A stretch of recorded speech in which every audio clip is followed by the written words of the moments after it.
नमस्ते गाइस, और आज की फाइट वीडियो में सबसे पहले बात करते हैं लाइटवेट चैंपियन इस्लाम महाचेव ने क्या कहा चार्ल्स ओलिवेरा के बारे में। तो कुछ वीडियोस पहले मैंने चार्ल्स ओलिवेरा के इंटरव्यू को कवर किया था, जिधर चार्ल्स ओलिवेरा का ये कहना था कि ये काइंड ऑफ अनफेयर है कि उसे एक बार फिर से इस्लाम महाचेव से फाइट करने पड़ रही है अबू धाबी में। बट वो जानता है कि ये पार्ट ऑफ द गेम है, क्योंकि इस्लाम महाचेव अभी चैंपियन है और उसके पास राइट है अपने शॉट्स को कॉल करने की। तो अब रिसेंटली इसी चीज को लेकर इस्लाम महाचेव ने भी रिप्लाई दिया है चार्ल्स ओलिवेरा का। तो इस्लाम महाचेव ने चार्ल्स ओलिवेरा को ट्वीट करते हुए कहा कि उसने यूएफसी से पूछा था कि समर में वो अमेरिका में ही फाइट करना चाहता है, बट उसको लेकर यूएफसी के अलग प्लान्स थे।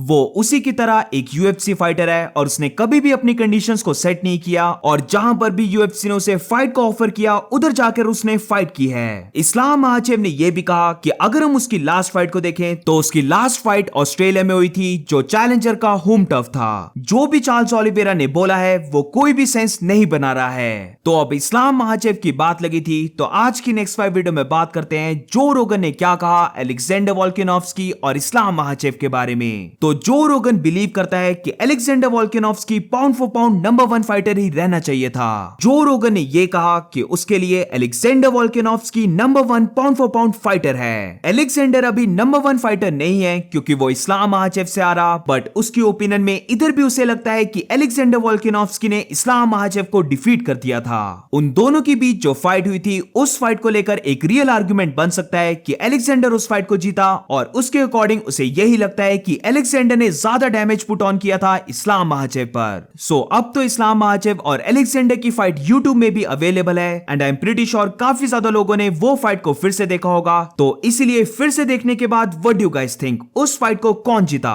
इस्लाम महाचेव या फिर Alexander Volkanovski? Let me know in the comments.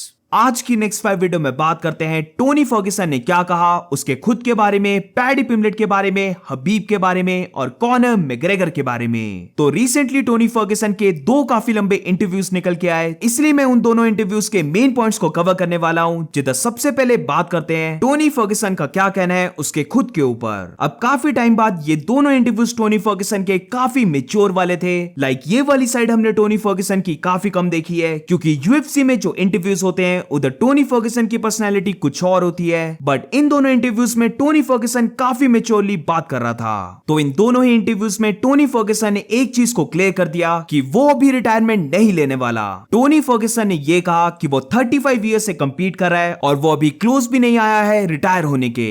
वो ट्रेनिंग में काफी ज्यादा फास्ट फील कर रहा है, और जिसने भी उसे ट्रेन करते हुए देखा है वो सारे लोग यही कह रहे हैं कि वो बहुत ज्यादा फास्ट दिख रहा है। टोनी फर्ग्यूसन ने यह भी क्लेम किया कि पर्सनली उसे यह लगता है कि वो अपनी एंटायर लाइफ में अभी सबसे ज्यादा फास्ट है। ये बीच में जो उसकी लूजिंग स्ट्रीक थी, इधर उसने फाइटिंग के साथ फन करना छोड़ दिया था और वो अपनी ट्रेनिंग में भी 100% नहीं दे रहा था। अब इसके बाद बात करें पैडी पिम्बलेट के बारे में, तो टोनी फर्ग्यूसन पैडी पिम्बलेट को पैट्रिक बोल रहा था, जिधर टोनी फर्ग्यूसन का यह कहना था कि पैडी पिम्बलेट एक 6 फाइट विनिंग स्ट्रीक पर है और वो एक 6 फाइट लूजिंग स्ट्रीक पर है। ये चीज उसे जरा भी अच्छी नहीं लगी और वो इस फाइट में जाने वाला है और पैडी पिम्बलेट को फिनिश करने वाला है। टोनी फर्ग्यूसन ने पैडी पिम्बलेट के बारे में यह भी कहा कि पैडी पिम्बलेट एक लेजेंड फाइटर है जो काफी बड़ा है इस डिवीजन के लिए, उसका स्टैंड अप भी ओके है, बट उसकी ग्राउंड गेम उसके पूरे फाइटिंग स्किल्स में सबसे ज्यादा बेटर है। वो पैडी पिम्बलेट के साथ फाइट करने के लिए काफी ज्यादा एक्साइटेड है। I'm gonna go in there. I'm gonna finish Patty.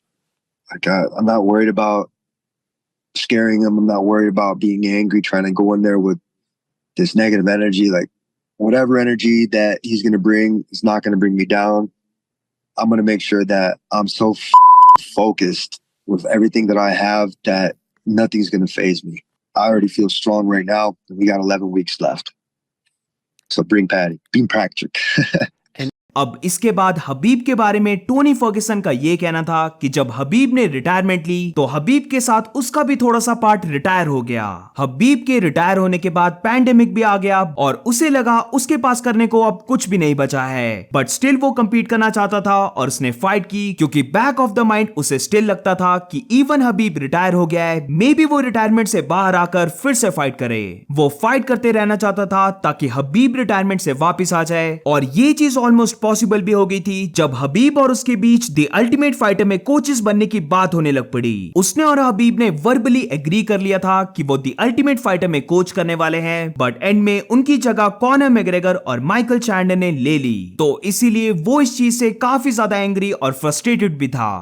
And I know when Khabib left, a little part of me left with that. Kind of sucked a little bit because we've always had that I don't want to say negative energy, but that hype that was built around that. And then when that disappeared and the pandemic hit and team left, and then just the whole, there was nothing else left for me, kind of, except what I told myself is I wanted to compete. I wanted to compete enough so that way maybe possibly win or lose, Khabib would come back. And we almost coached on The Ultimate Fighter, the season where Chandler and McGregor coached. I had to find myself and kind of, like I said, let go of a couple things because, I mean, anger is not one thing you want to keep holding on to, you know, and then that frustration that comes with it when you don't have that ability to take care of business or to make that amend.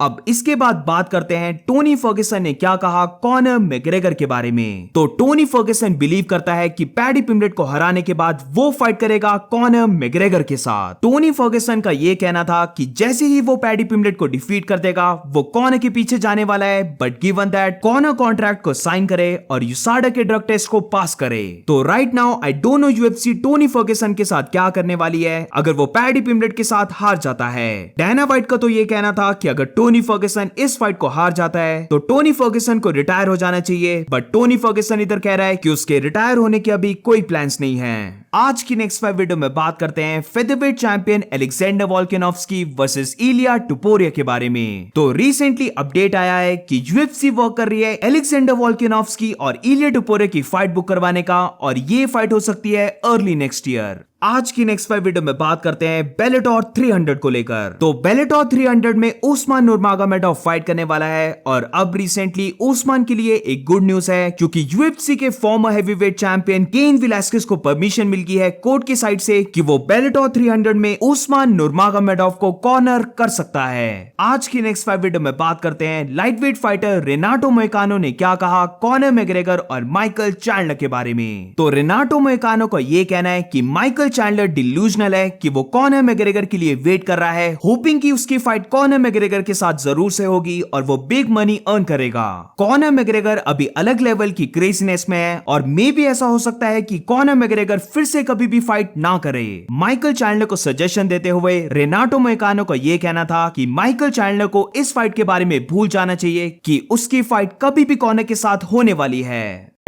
We have guys like Michael Chandler, like he's delusional right now. Conor is not gonna fight him. I don't think we're going to. Maybe never again, because I don't know. Conor is on another level of craziness right now. We can see from the past 2 years how many polemics and how many stuff he's been doing outside UFC, and I think he loves the attention, but he doesn't like to fight anymore. So Chandler, get over, my brother. You're not gonna have this fight. So that's it for today, guys. आज की fight video में बस इतना ही। अगर आपको video अच्छी लगी हो तो please make sure to like and subscribe. मिलते हैं नेक्स्ट वीडियो में।